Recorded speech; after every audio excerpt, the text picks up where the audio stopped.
At its helm is the formidable Sultan Suleiman the Magnificent, a ruler whose ambitions stretched far beyond the borders of his vast empire.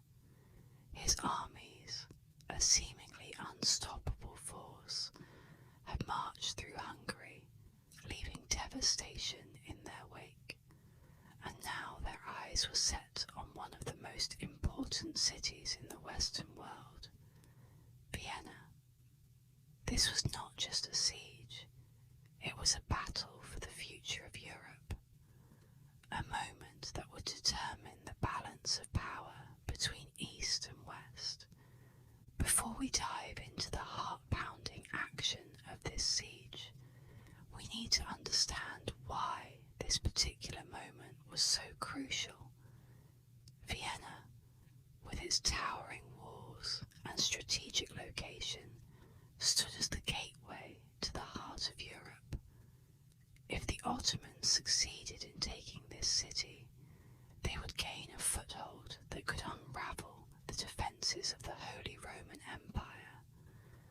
The stakes were monumental, and the atmosphere must have been thick with tension as the people of Vienna prepared to face one of the largest and most fearsome armies the world had ever seen.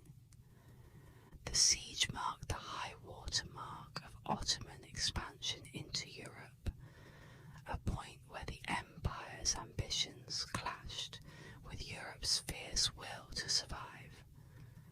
The Ottomans' advance seemed inevitable, and yet Vienna stood defiant. As we explore the moments leading up to the siege, you'll see how a single city became the last bulwark against the overwhelming power of an empire. By the early 16th century, the Ottoman Empire had become a dominant force, stretching from the deserts of Arabia to the gates of Europe. Under the leadership of Sultan Suleiman the Magnificent, the empire was at its zenith, its armies feared and its influence undeniable. Suleiman, known for his cunning and military brilliance, was not just a ruler but a conqueror with dreams of expansion that knew no bounds. He had already carved a path of conquest, taking lands and cities that were once considered impregnable.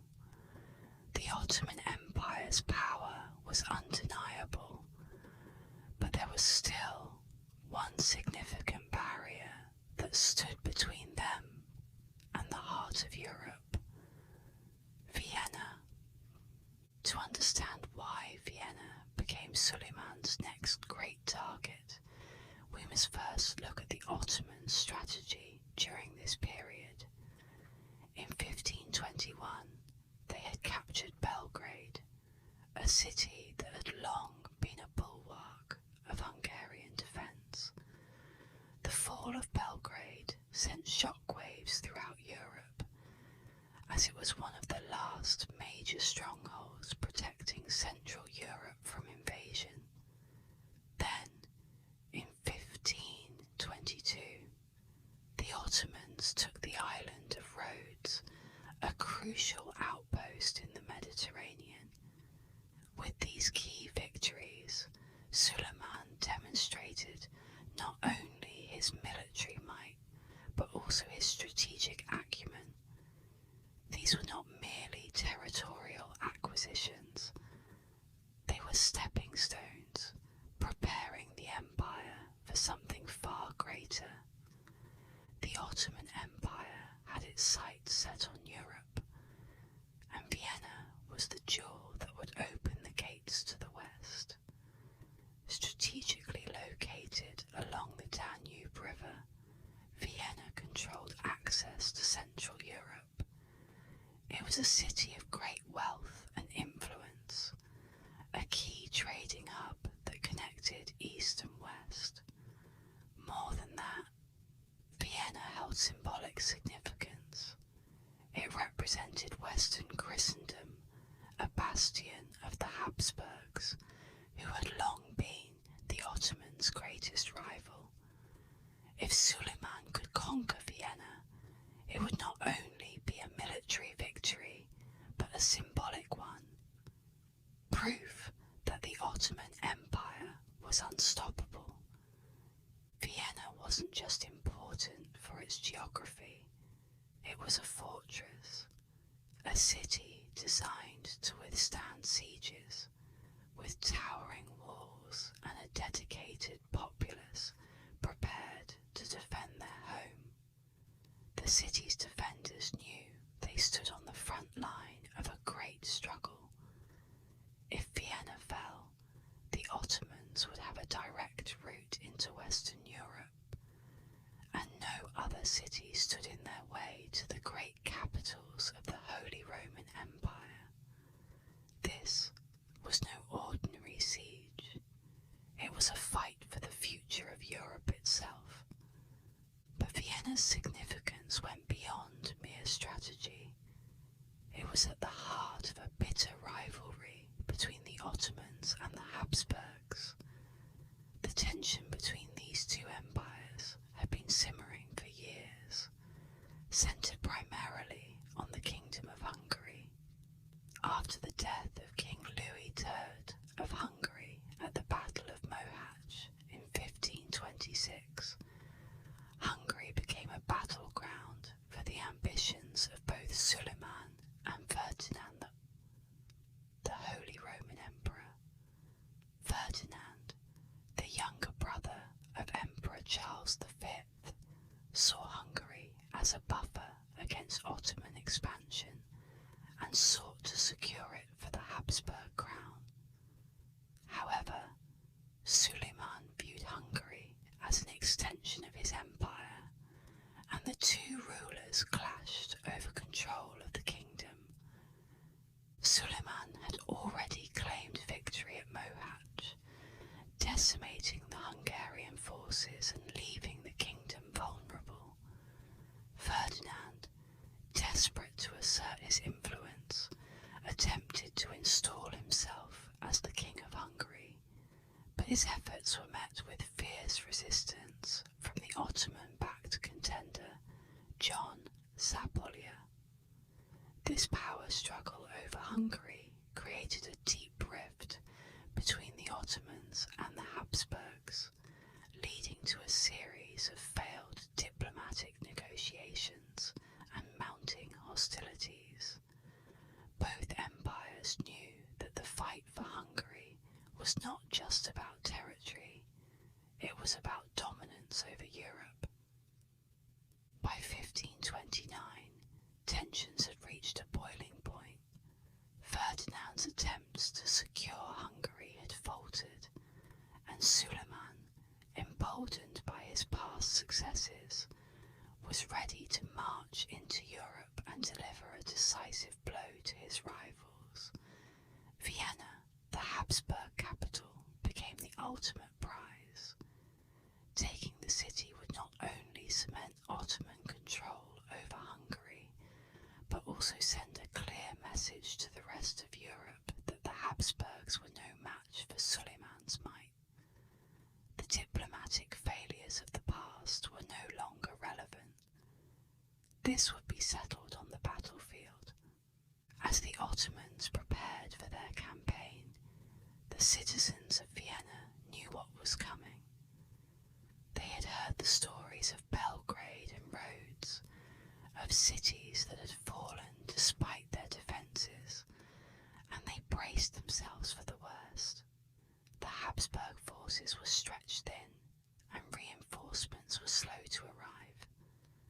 But despite the odds, Vienna's defenders were determined to hold their ground. They understood the gravity of the situation. If Vienna fell, it would open the floodgates for Ottoman expansion deeper into Europe. The diplomatic games were over. Now it was time for war. The great Ottoman army, led by Suleiman himself, would soon be on the move, marching toward the walls of Vienna. closer to the defining moment of this epic conflict, where the fate of Europe hung in the balance. As Suleiman's forces gathered and the drums of war began to sound, Vienna became a city on edge, preparing for the onslaught that was to come. The Ottomans were not just coming for territory, they were coming to reshape the future of Europe. The Siege of Vienna was no longer just a possibility. It was reality. Now, the march to Vienna had begun. The summer of 1529 saw an immense force rise from the heart of the Ottoman Empire, led by none other than Suleiman the Magnificent himself. His army, numbering between 80,000 and 120,000 men, was one of the most formidable ever assembled. At its core were the elite Janissaries, soldiers who had been trained from childhood in the art of war. Flanked by skilled artillery units and swift cavalry, this was an army designed to overwhelm and conquer. These soldiers were the vanguard of the empire, loyal to Suleiman and unyielding in their purpose. Behind them marched infantry, sappers, and a host of support personnel, all vital cogs in the massive machine that was the Ottoman military. Yet assembling an army of such size was no simple feat. The logistics alone were staggering. Food, water, ammunition, and equipment for tens of thousands of soldiers had to be gathered, transported, and rationed out with military precision.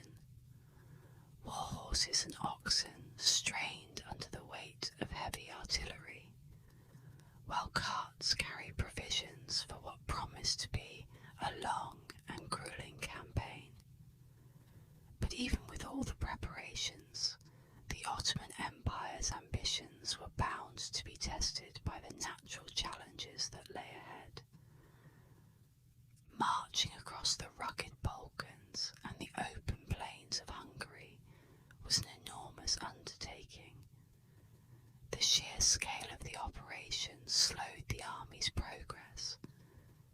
Moving thousands of men and animals across varied terrain was no easy task. The roads, if they could even be called that, were treacherous. Rains turned them into rivers of mud, and heat waves sapped the strength of the soldiers and their mounts. Supply lines, stretched thin across the vast distance, were vulnerable to disruption. Every step closer to Vienna was hard won, and the army faced not just the physical challenges of the journey, but the ever-present threat of enemy attacks. As the Ottoman army marched, it encountered resistance. In Hungary, local forces, although greatly outnumbered, harassed the Ottoman advance with quick hit-and-run tactics. These skirmishes, while not large enough to halt the massive army, were frustrating obstacles. Local Hungarian forces, often operating with the support of Habsburg allies, attacked supply lines and slowed progress. These minor battles were a taste of the resistance that Suleiman would face as he approached Vienna. Yet, despite these setbacks, the Ottomans pressed on. The Janissaries, hardened by years of rigorous training, showed no signs of faltering. Suleiman's artillery units, capable of unleashing devastation upon the battlefield, rolled forward, their cannons poised to tear down any wall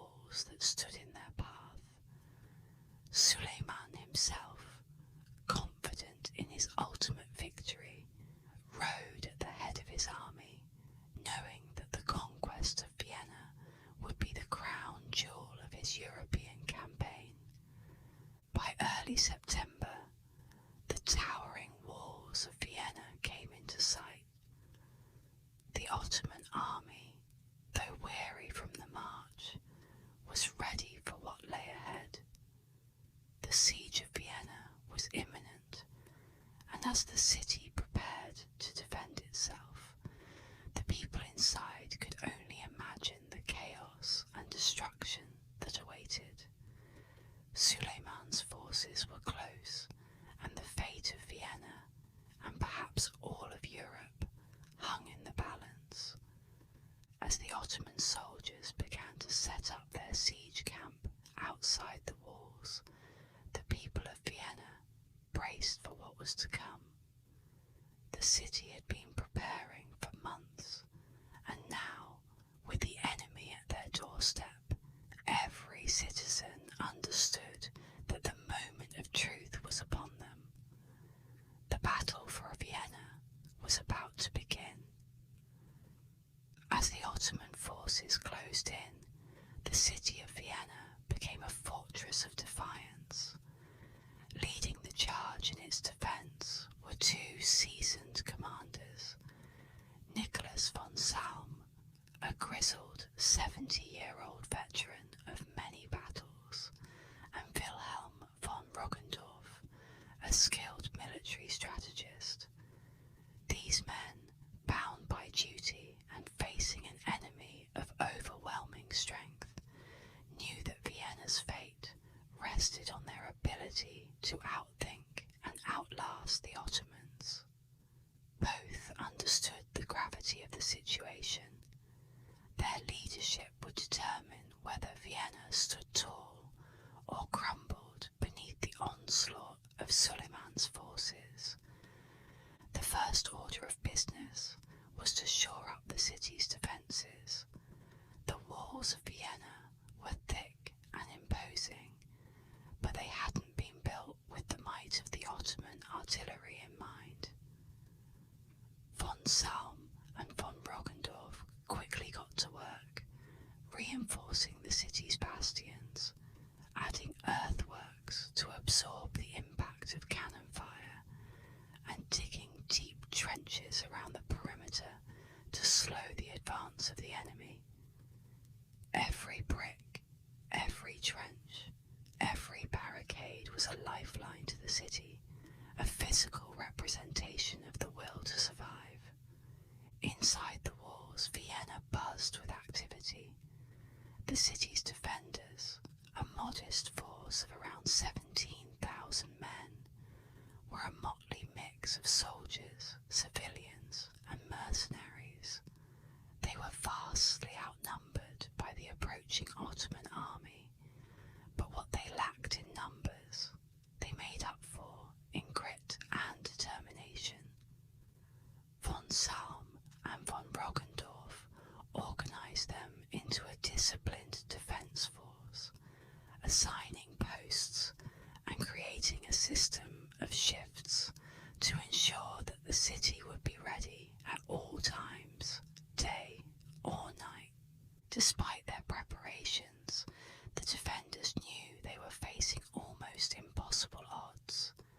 With only 17,000 men against a force potentially 6 times their size, it was easy to imagine the worst. But instead of despair, the people of Vienna found resolve. A sense of impending doom hung in the air, but it didn't crush their spirit. It steeled them. This was their city, their home, and they would fight for it with every ounce of strength they had. The civilians played their part, fortifying homes, stockpiling supplies, and tending to the wounded, all while knowing they might be facing the end. The walls of Vienna were its greatest defence, a looming structure that stood as a barrier between life and death. Built to withstand sieges, the walls encircled the city like a protective shell, and now they would face their greatest test. Massive bastions, positioned at key points along the walls, provided defenders with vantage points from which to rain down fire upon the attackers. Trained soldiers and ordinary citizens alike stood shoulder to shoulder on those walls, crossbows and arquebuses in hand, ready to defend their home. But it wasn't just the walls that would slow the Ottoman advance. Trenches dug deep and wide around the city turned the approach to Vienna into a nightmare for Suleiman's soldiers. Any attempt to breach the walls would require navigating these deadly obstacles, where defenders could pick off attackers from relative safety. It was a grim game of cat and mouse, and von Salm and von Roggendorf knew that the longer they could delay the Ottomans, the better their chances of survival. Yet, for all their defences, morale would be the city's greatest weapon. As the days dragged on, the determination of Vienna's defenders grew stronger. They knew what was at stake, not just for themselves, but for all of Europe. If Vienna fell, it wouldn't just be the city that was lost. It would be the first crack in the dam holding back the Ottoman tide. This knowledge galvanized the people. Men, women, and children alike found ways to contribute to the defense. Blacksmiths worked around the clock, crafting weapons and repairing armor, while cooks ensured the defenders were well fed. Even the city's clergy took up arms, offering both spiritual and physical support to those on the front lines. The sense of solidarity that pervaded Vienna was palpable. The defenders knew they couldn't win in a direct confrontation with the vast Ottoman army, but they could outlast them. Time was on their side. Suleiman's forces, massive though they were, would struggle to maintain their supply lines, and the coming winter would turn the siege into a race against the elements. Every day the city held out was another day closer to survival. As Suleiman's army gathered outside the city's walls, tension gripped Vienna. The thundering of the Ottomans' war drums echoed across the landscape, a constant reminder of the force that loomed just beyond the horizon. But inside the city, an unspoken agreement had been made. They would not go quietly. Every defender, from the seasoned soldier to the teenage boy manning a trench, was prepared to fight to the last. Now, as the final preparations were made, the people of Vienna steeled themselves for the inevitable assault. They had done all they could to fortify their city and rally their defenders. The battle for Vienna was about to begin, and the first cracks of cannon fire would soon shatter the uneasy calm. The first thunderous blast of cannon fire signalled the beginning of one of the most intense sieges Europe had ever seen. As the Ottoman army unleashed its full might on Vienna, the air was thick with smoke, and the ground shook with the relentless pounding of artillery. Suleiman's army had arrived in full force, and the city's defenders braced themselves for what was to come. The Ottomans had a terrifying array of siege tactics at their disposal, honed from years of warfare and conquest. They would bring these tactics to bear against Vienna, using every weapon in their arsenal to break the city's defences.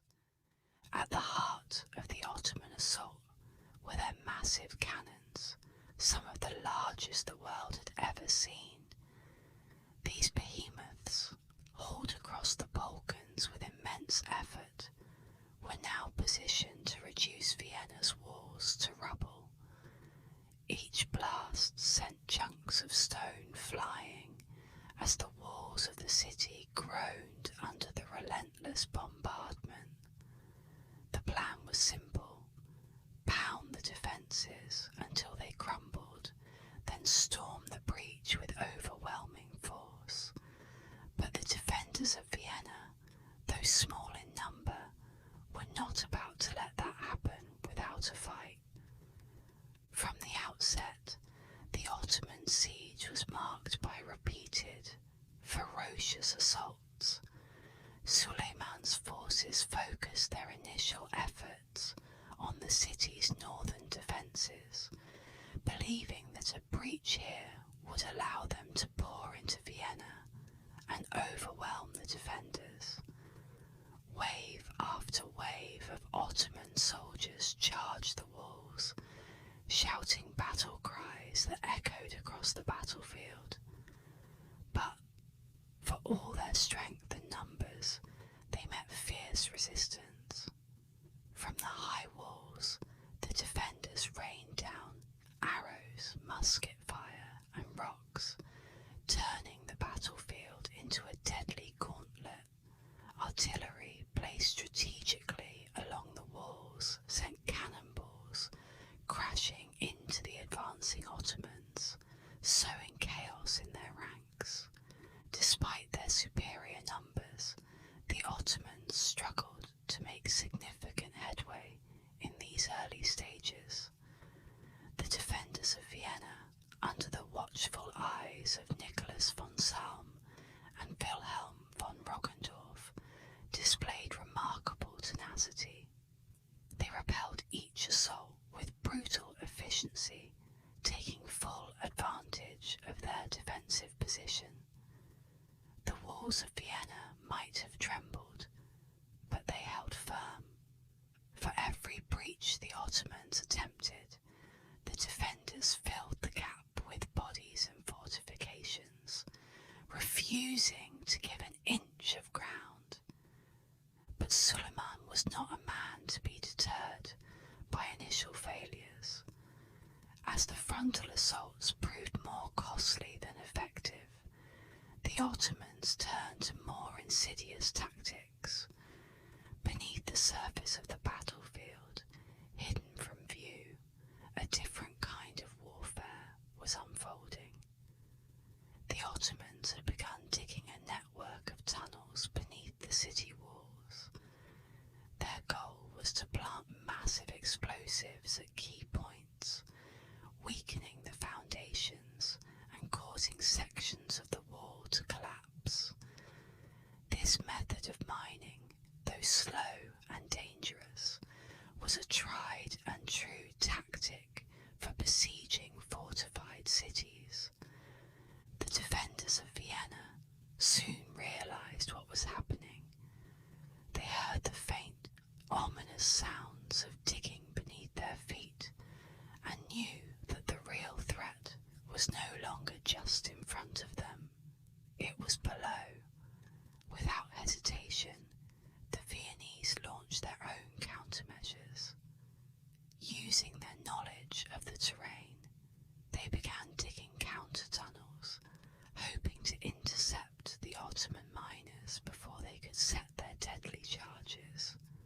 This underground battle was as intense as the one above ground, a deadly game of cat and mouse played in the dark, claustrophobic confines of the tunnels.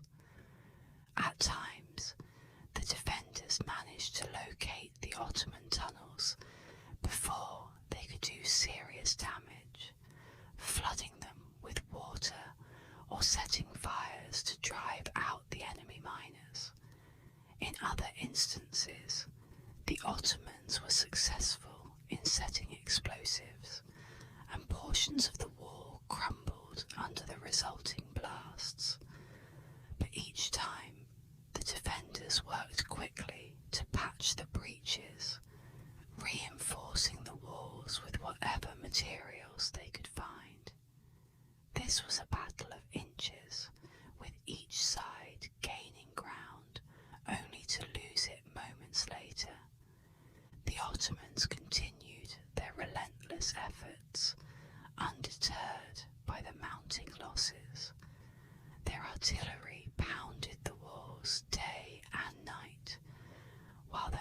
engineers worked feverishly beneath the surface, yet, for all their efforts, Vienna remained intact.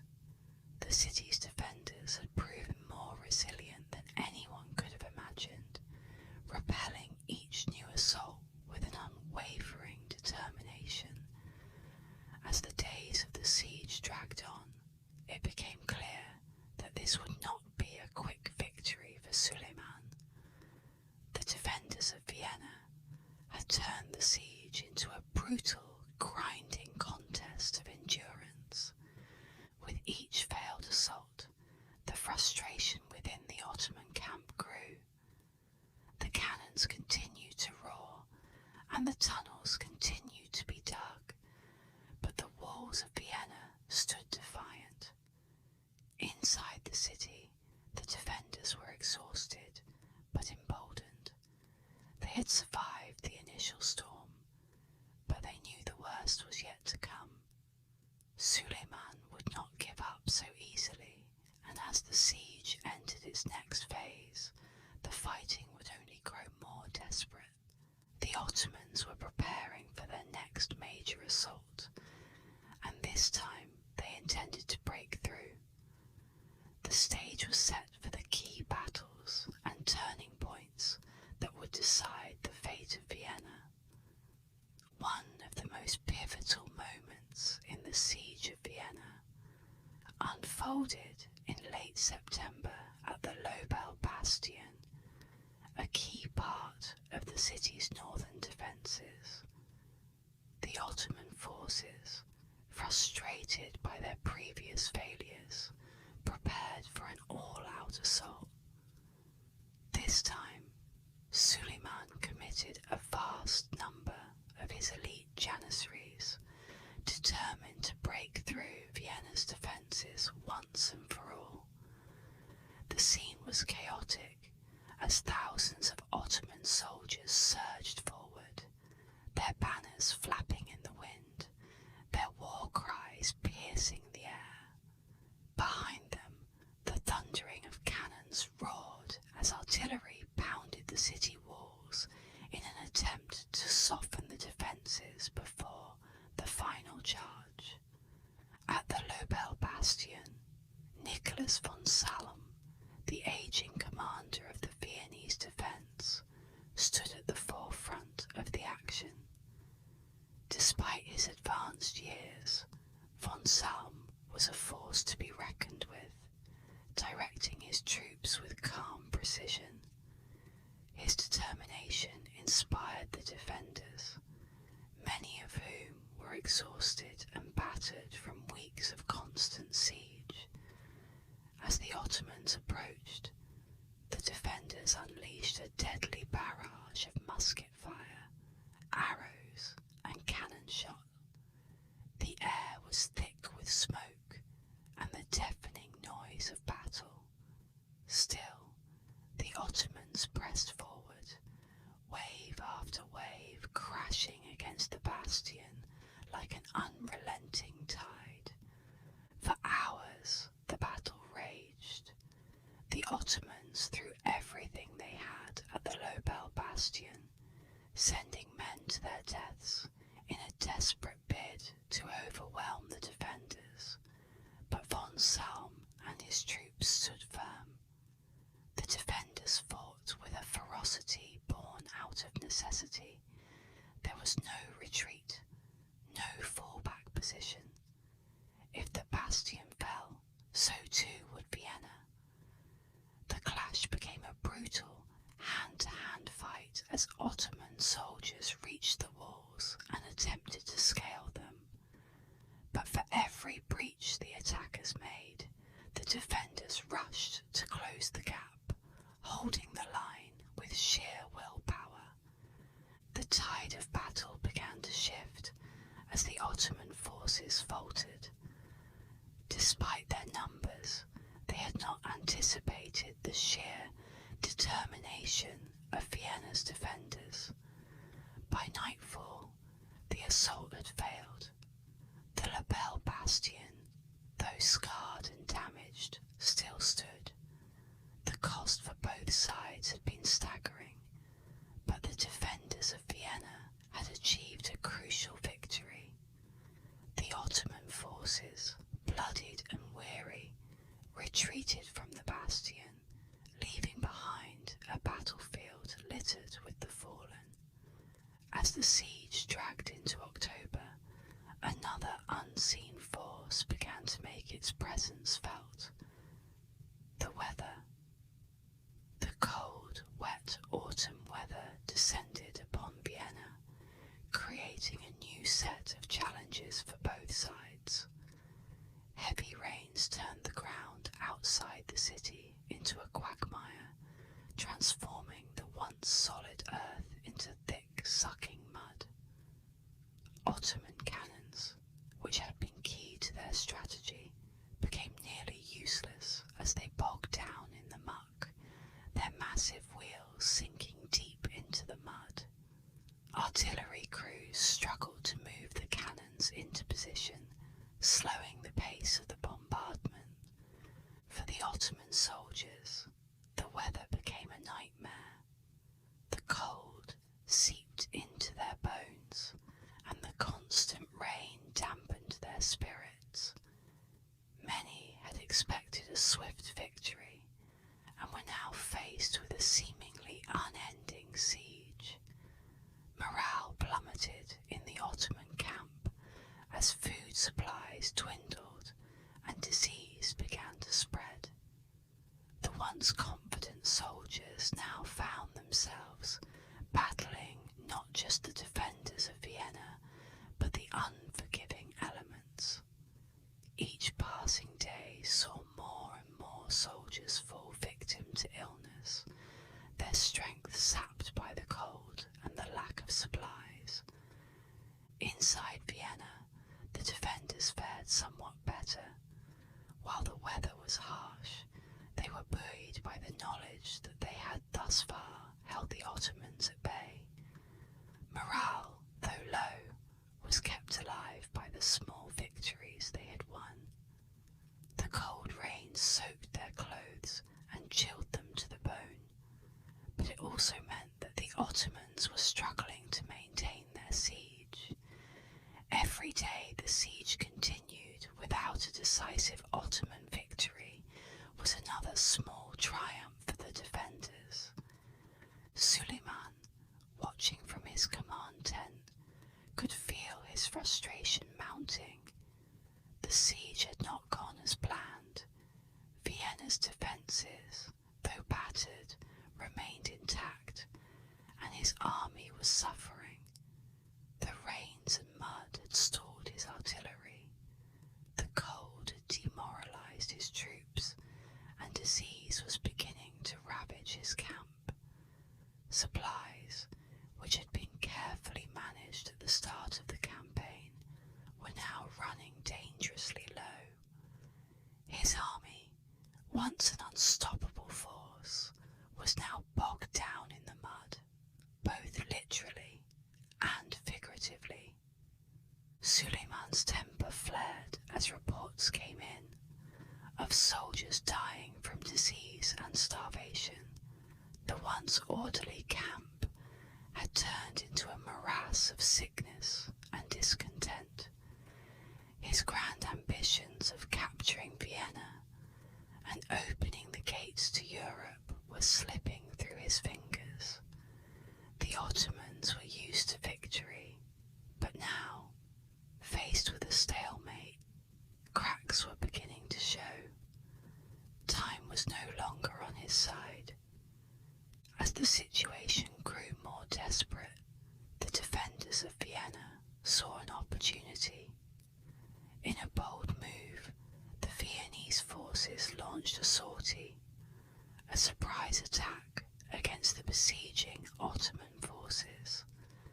Under the cover of darkness, a contingent of soldiers slipped out of the city's gates and fell upon the Ottoman siege works.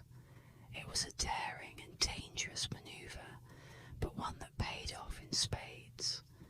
The attackers managed to destroy several of the Ottoman siege engines and disrupt their fortifications before retreating back into the safety of the city. The surprise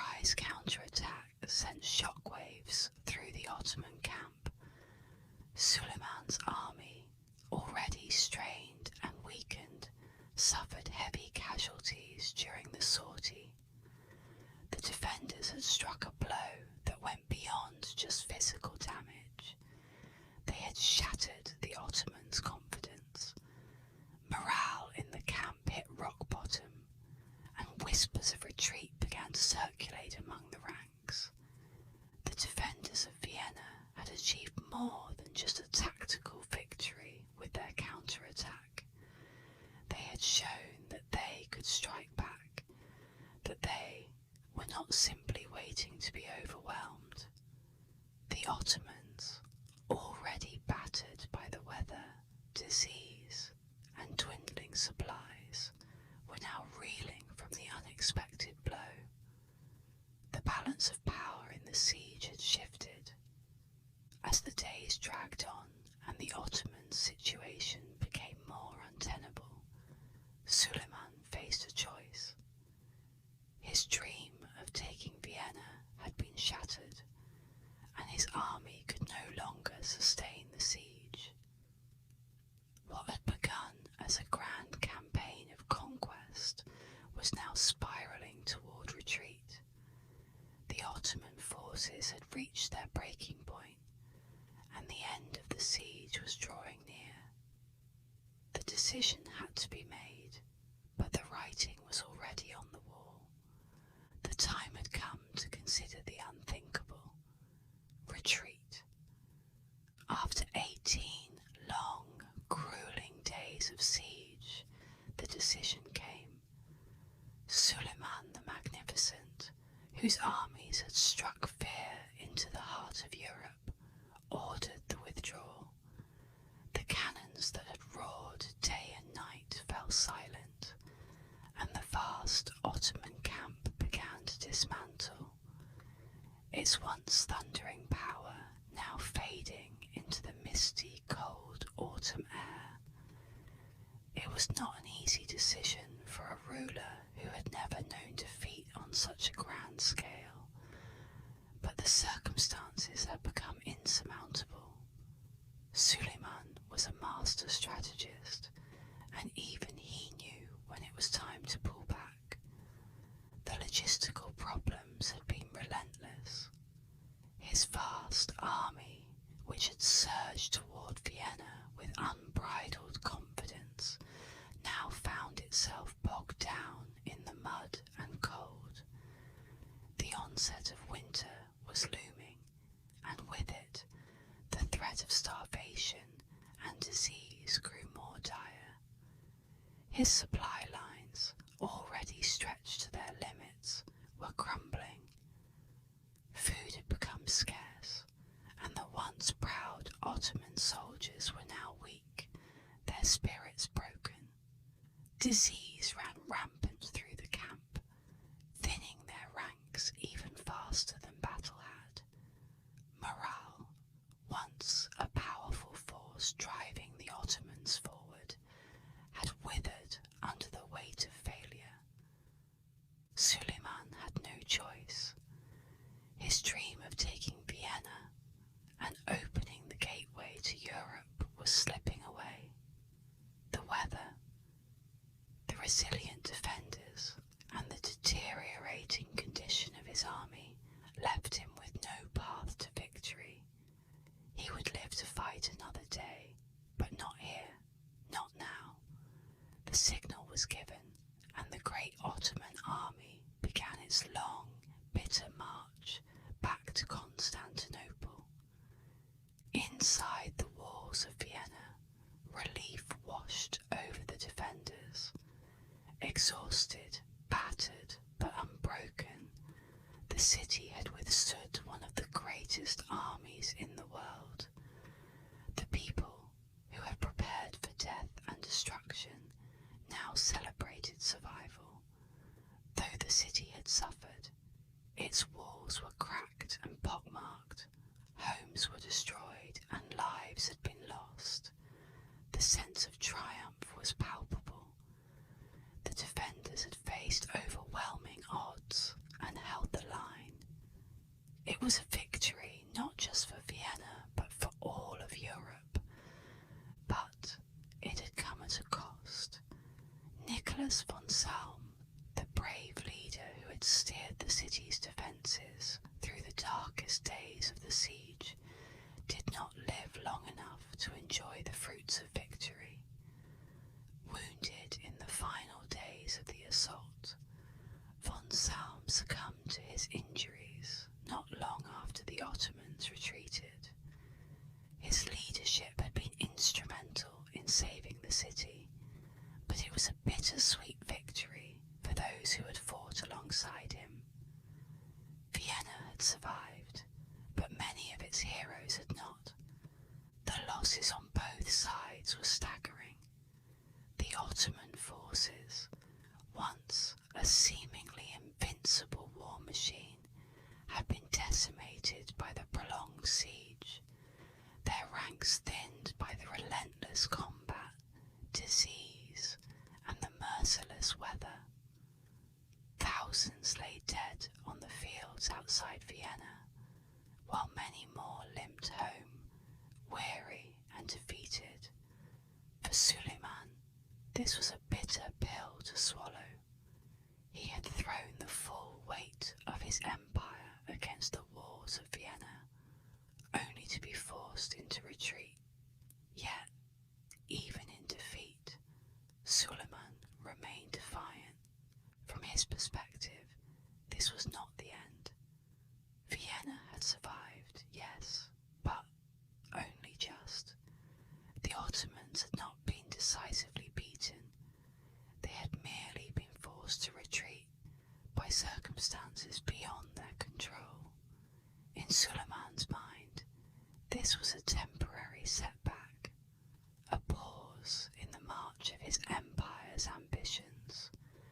Europe had been given a reprieve, but Suleiman's eyes still looked westward. The siege of Vienna was over, but the Ottoman appetite for expansion had not been quenched. He would return, perhaps not to Vienna, but to Europe's doorstep again and again. For now, however, the great Sultan had to regroup. His forces needed rest. His empire needed to replenish its strength.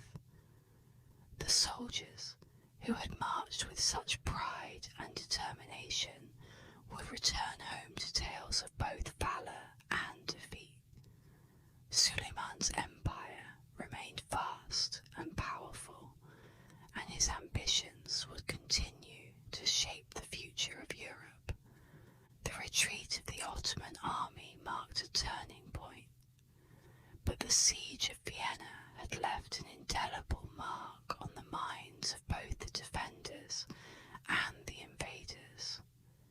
As the smoke cleared and the last of the Ottoman banners disappeared into the distance, Vienna breathed a collective sigh of relief. The city, once on the brink of annihilation, had endured. But the shadow of the Ottomans would not vanish so easily, and Europe knew that the struggle for dominance was far from over. Suleiman's retreat may have been a moment of victory for Vienna, but the significance of the siege would ripple across Europe in the years to come. The Siege of Vienna in 1529 was more than just a clash between two mighty forces. It was a defining moment in the history of Europe and the Ottoman Empire. The sight of Suleiman the Magnificent's vast army withdrawing from the gates of Vienna signalled the furthest point of Ottoman expansion into Europe. For years the Ottomans had swept through the continent, their power seemingly unstoppable. But the siege marked a turning point, a moment when Europe's defences held firm against the might of an empire that had long been viewed as invincible. It was the beginning of a new chapter in Ottoman-European relations, one where the balance of power began to shift.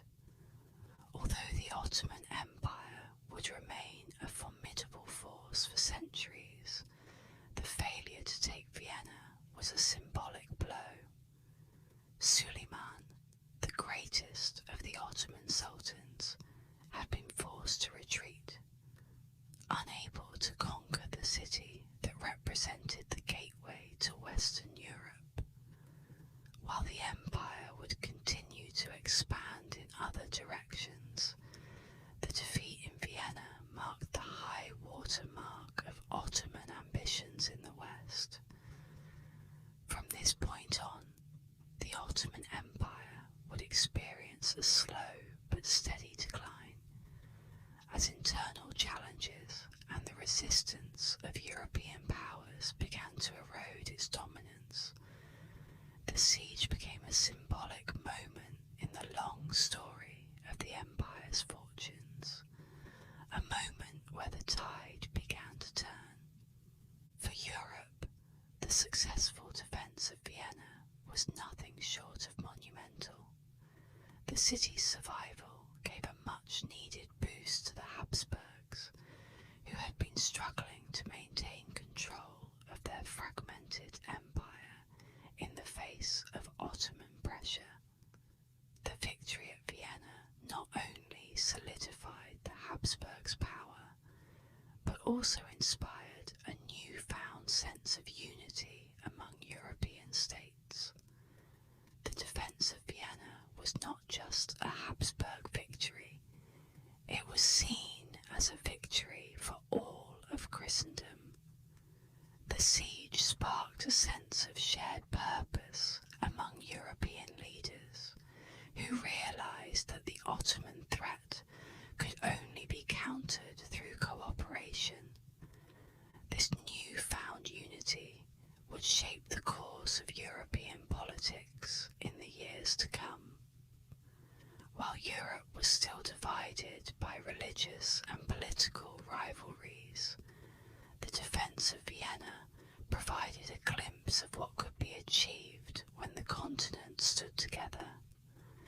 It was a moment of solidarity that would echo through the centuries, especially in times when Europe found itself once again facing the threat of Ottoman expansion. The siege also carried profound religious significance. Vienna, the last stronghold standing between the Ottoman Empire and the rest of Europe, was seen as a bulwark of Christian civilization. The city's survival was hailed as a victory for Christendom, reinforcing the perception of Europe as a Christian stronghold resisting the advance of Islam.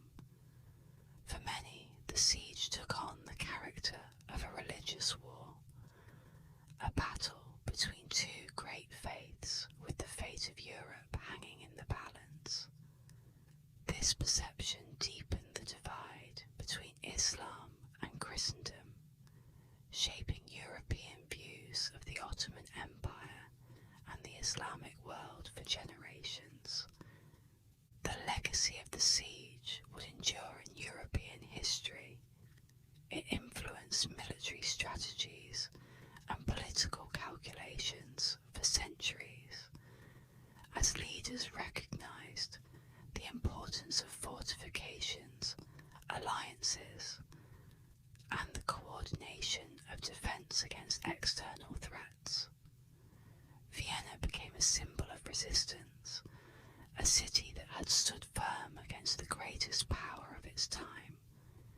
Its survival inspired future generations of European leaders to prepare for the inevitable conflicts that would arise as the Ottomans continued to test Europe's defences. For Vienna and the Habsburg dynasty, the siege had long-term consequences that would shape their future. Vienna's reputation as a critical defensive city solidified, and the Habsburgs emerged as one of the most powerful dynasties in Europe. The siege placed Vienna at the centre of European politics, cementing its status as a key city in the defence of the continent. Over the coming centuries, Vienna would become a hub of power, culture, and diplomacy, with the Habsburgs using their victory to bolster their political standing. But the Siege of Vienna in 1529 was only the beginning. The city's defence against the Ottomans laid the groundwork for future confrontations, culminating in the Second Siege of Vienna in 1683. That battle, almost 150 years later, would see a coalition of European forces unite once more to defend the city, this time with a decisive victory that turned the tide against Ottoman expansion for good. The seeds of that later victory were sown in 1529, when Vienna's walls, though cracked and scarred, held firm. The significance of the 1529 siege extends far beyond the battlefield. It was a moment that shaped the future of both Europe and the Ottoman Empire. It marked the beginning of the Ottoman decline in Europe, a turning point that would eventually lead to the shrinking of their empire's borders. For Europe, it was a rallying cry, a moment of unity that demonstrated the power of cooperation against a common foe. And for Vienna, it was the event that transformed the city into a symbol of endurance and resilience, a place where the fate of Europe had been decided not by the strength of its walls, but by the courage of its defenders. The Siege of 1529 was a battle that reshaped history, but its lessons were far from over. As Europe looked to the future, the shadow of the Ottoman Empire still loomed large, but the defenders of Vienna had proven that even the mightiest of powers could be held at bay.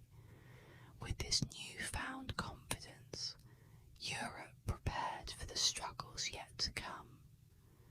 The Siege of Vienna in 1529 was a monumental struggle between two great powers, one that not only tested the might of empires, but also shaped the future of Europe. For 18 days, the city of Vienna stood firm against the overwhelming forces of the Ottoman Empire, refusing to yield despite the odds stacked against it. From the first cannon blast to the final retreat, the defenders of Vienna displayed unparalleled bravery, holding the line in the face of constant assaults, tunnelling operations, and artillery bombardments. Their resilience became the stuff of legend, inspiring generations to come. On the other side, Suleiman the Magnificent, a ruler known for his strategic brilliance, found himself thwarted not by military defeat, but by the unrelenting challenges of logistics, weather, and time. His ambitions to break through Vienna and march deeper into Europe were dashed, not because of a lack of determination, but because the siege had stretched his army and resources to the breaking point. The cold, the mud, the dwindling supplies, and the fierce defence of Vienna ultimately forced his hand.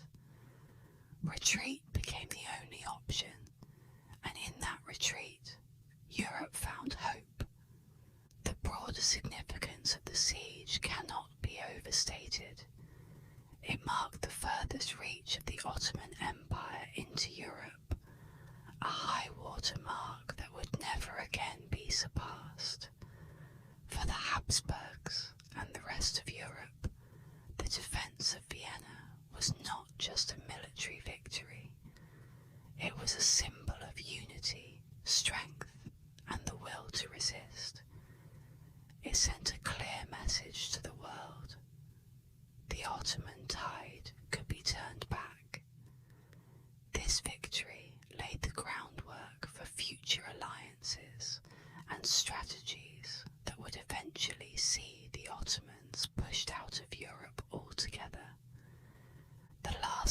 legacy of the Siege of Vienna reaches far beyond the battlefield.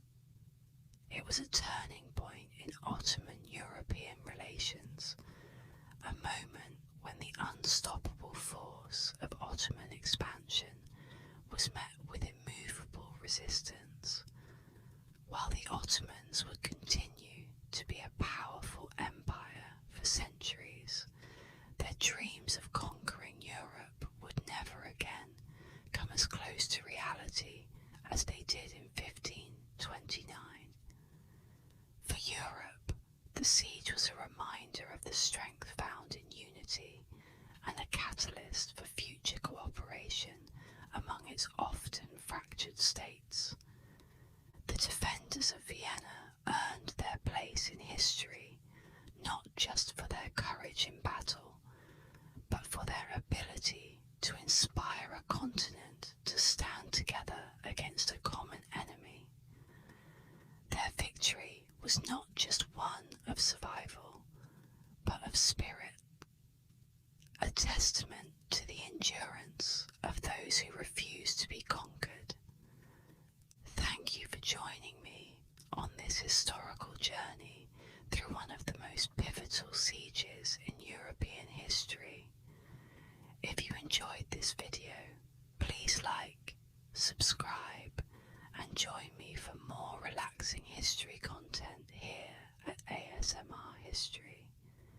As the final whispers fade, imagine the soft sounds of rain and wind swirling around the ancient walls of Vienna, a city that stood strong when it mattered most and, as always,